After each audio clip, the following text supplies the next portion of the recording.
Bonjour, aujourd'hui j'aimerais vous présenter un livre que j'ai eu la chance de trouver à petit prix lors d'un vide-grenier à Orléans. C'était le Peak Geek Day, qui était donc organisé par la même équipe que le Peak Asian Show. Voilà, donc j'ai eu l'occasion de m'y rendre.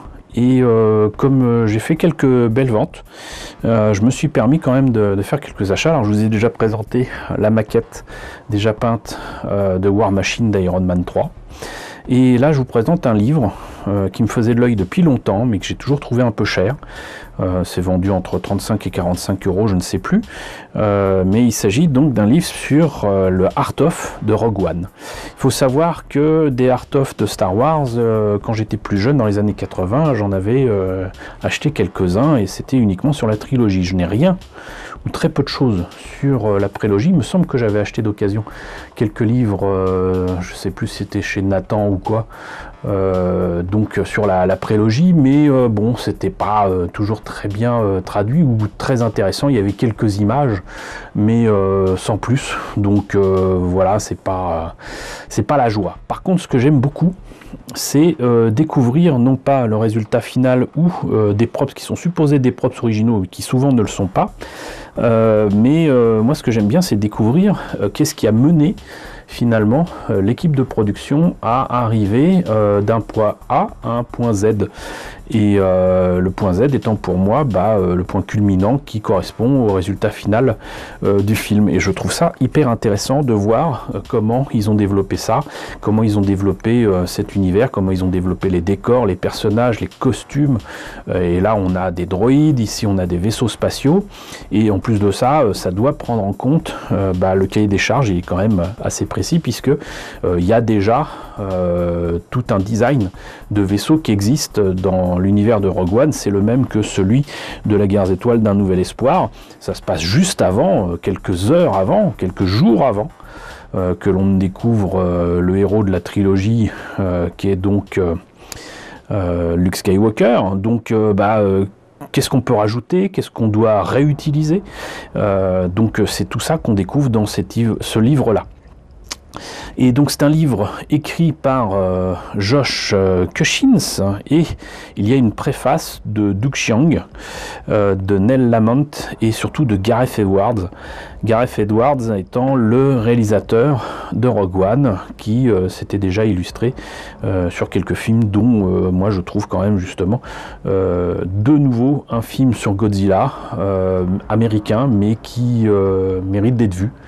Voilà, et j'ai hâte de voir d'ailleurs le prochain film avec Godzilla, qui montrera d'autres monstres kaiju fabuleux et qui me réconcilieront peut-être avec le genre kaiju.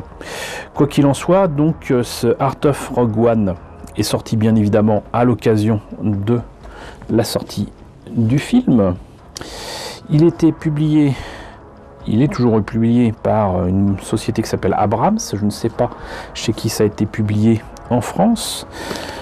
Comme je le disais, donc normalement le prix américain c'est 40 $, 49,95 $ au Canada, 25 livres en Grande-Bretagne. Donc très clairement pour la France ça doit être aux alentours de 30-35 euros. Et ben ce bouquin je l'ai eu à 15 €.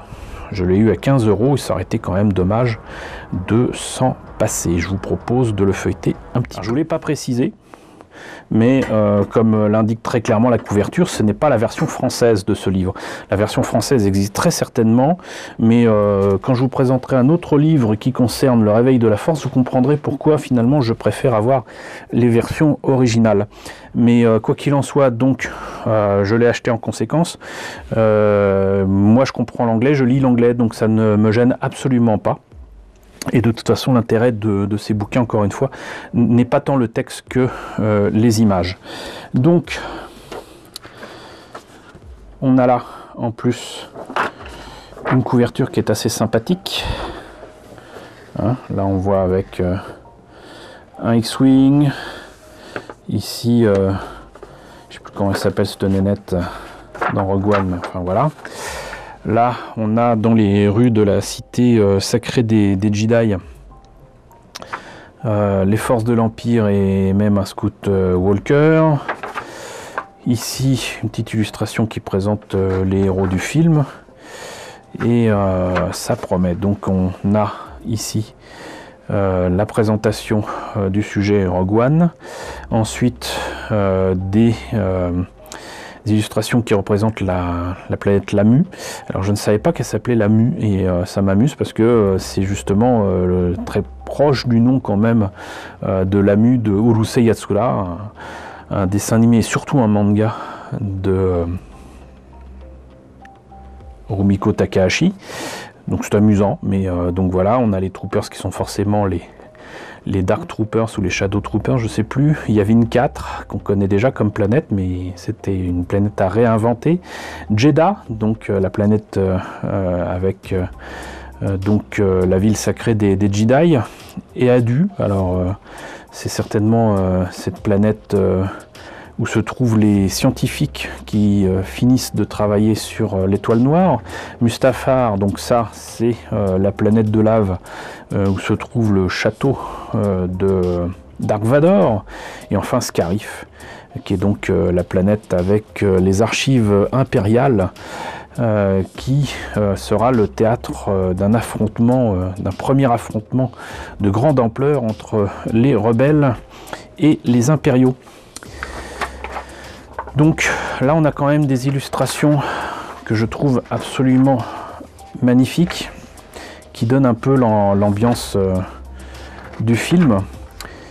Et on va voir très vite que en fait tout cela est donc le résultat de beaucoup de recherches, de beaucoup de travail, de préparation. Et là vous voyez que donc ça c'est un personnage qui rappellerait Chewbacca et qui est à peine utilisé dans le film au final, avec là comment dirais-je, des personnages qui rappellent quand même franchement Un Nouvel Espoir, avec là presque une tenue à la Han Solo. Là donc des rebelles qui sont dans des situations de guerre qui font quand même très, très réalistes quelque part. Là certainement les premières études des personnages avec donc un K2SO qui est quand même très différent de celui qu'on connaît dans le film au final, qui est très proche plutôt des droïdes protocolaires. Là on voit d'ailleurs aussi un droïde effectivement qu'on voit dans les trilogies originales. On voit des droïdes impériaux qui ont un corps un peu comme 6PO, mais plutôt une tête d'insecte. Et c'est déjà visible dans le film de 77. Donc là un vaisseau qui rappelle le X-Wing avec les mêmes moteurs, les mêmes armes mais différents, plutôt croiseur du coup. Et là donc c'est le fameux personnage qui ressemble à un Wampa mais qui n'en est pas un, qui est finalement sous-exploité. Donc Lamu c'est la première planète qu'on voit au début du film. On voit que les films ne se font pas d'un claquement de doigts. La navette de Krennic qui est un peu trop carrée à mon goût mais qui est belle quand même. Et donc les Death Troopers en noir plutôt qu'en blanc.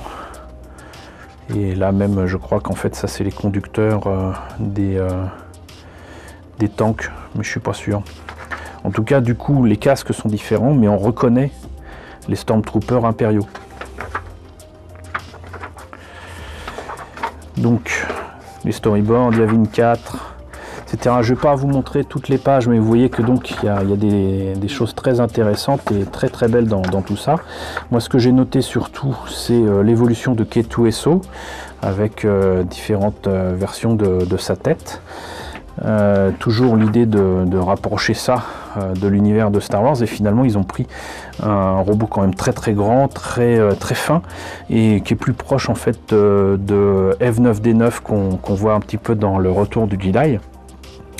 Mais du coup il y avait clairement donc des choses à faire, il fallait que ça se rapproche de ce qu'on connaissait déjà de Star Wars, et là on voit quand même un travail de sculpture absolument fabuleux, et au final ça nous donne ça. Mais même pour les vaisseaux, vous voyez, là il y avait des études pour se rapprocher peut-être de notre alphabet. et justifier le fait que ce soit des V-Wing, des T-Wing, des machins, des trucs, des bidules. C'est intéressant, mais c'est pas ce que je noterais de plus, vous voyez. Donc avant d'avoir le vaisseau au final avec les ailes rétractables, il y avait donc apparemment cet aspect-là, qui fait d'ailleurs très années 70, mais qui est relativement intéressant. Et des choses comme ça, il y en a plein le bouquin. Plein. Là, ça rappelle les anneaux hyperdrive des Jedi Starfighter, par exemple. Ici, on se rapproche des vaisseaux qu'on voit dans Clone Wars. Là, on se rapproche du vaisseau final qu'on voit dans le film, très clairement. Mais il y a des illustrations qui sont absolument magnifiques. Et en plus, ça donne des versions différentes des vaisseaux. Là, c'est ce qu'on voit dans la maquette. Là, il m'a l'air un peu plus grand, avec un cockpit très différent, mais avec des marquages qui rappellent les X-Wing. Et au final, voilà, vous voyez, ça fait quand même quelque chose d'assez sympa. Donc, Jedha, avec son Star Destroyer au-dessus de la ville. Les ruines de la planète, les détails sur la ville, etc. Voilà, ça, c'est des trucs qui sont très beaux et très intéressants à découvrir. Les tanks impériaux qui sont une nouveauté. Les Scoutwalkers qui ne sont pas une nouveauté mais qui ont des armes un petit peu différentes. Ici on reconnaît bien quand même ces véhicules bipèdes. Les X-Wing utilisés par la faction rebelle de... je sais plus comment il s'appelle ce gars-là. De Saw Gerrera, un personnage qu'on voit en fait dans la série animée Clone Wars et qu'on voit du coup aussi dans Rogue One. Mais voilà, là c'est des épaves que j'aurais trouvé assez sympathiques. Bon, là c'est un petit peu trop proche d'un aileron de bombardier de la Seconde Guerre mondiale, mais pourquoi pas. Et si on avait pu avoir des épaves comme ça de partout, moi j'aurais dit oui. J'aurais dit oui. Donc les premières esquisses pour Saw Gerrera. Ça le fait quand même. Les X-Wing de Saw, justement. Il faudra que je me fasse des X-Wing de cette version-là. Ça, c'est une scène qu'on voit très bien dans le film et qui est quand même assez iconique. Hein. Voilà, c'est une partie de la planète qui est détruite par un premier tir de l'étoile noire. Et il y a une espèce de tsunami avec de la roche, de la terre, etc. Et le monde se renverse, littéralement. Et ça, c'est juste magnifique. C'est juste magnifique. Donc là, des études de costumes. Et donc là, cette planète où il y a les scientifiques impériaux. Voilà, comment représenter aussi les nouvelles navettes impériales. Ça rappelle les formes des navettes qu'on connaît déjà, mais vous avez... 2 paires d'ailes, 4 paires d'ailes, c'est des transporteurs, voilà, ça fait en plus beaucoup plus réaliste tout en étant raccord avec le reste des films de Star Wars. Et moi je trouve ça absolument magique.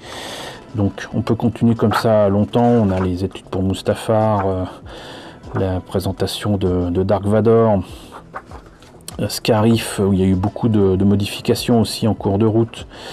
La représentation aussi de l'étoile noire, etc. La façon dont est représenté donc ce bastion impérial, la façon dont se présentent les Star Destroyers et tout. Voilà, c'est intéressant, c'est riche d'enseignements et surtout ça peut donner des idées pour faire des designs de vaisseaux particulier. Là on a donc ce vaisseau particulier qui rappelle un TIE Interceptor mais qui est un transporteur de Death Trooper. Là si on regarde bien c'est pas le même vaisseau hein, mais c'est des TIE Fighters de Scarif. Et ils ont étudié les différentes versions possibles de ce vaisseau. Et ça peut me donner de fortes idées, tout comme les rebelles visiblement n'utilisent pas ici que des X-Wing. Il y a aussi les versions de la TAT, le TACT. Et Tout cela, ça donne des choses quand même assez formidables en termes de visuel. Et encore une fois, d'idées. Voilà, ça me rappelle beaucoup d'illustrations de SF qu'il y avait dans mon bouquin, l'encyclopédie de la SF.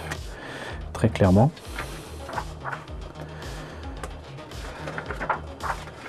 Et voilà. Finalement, on a fait le tour.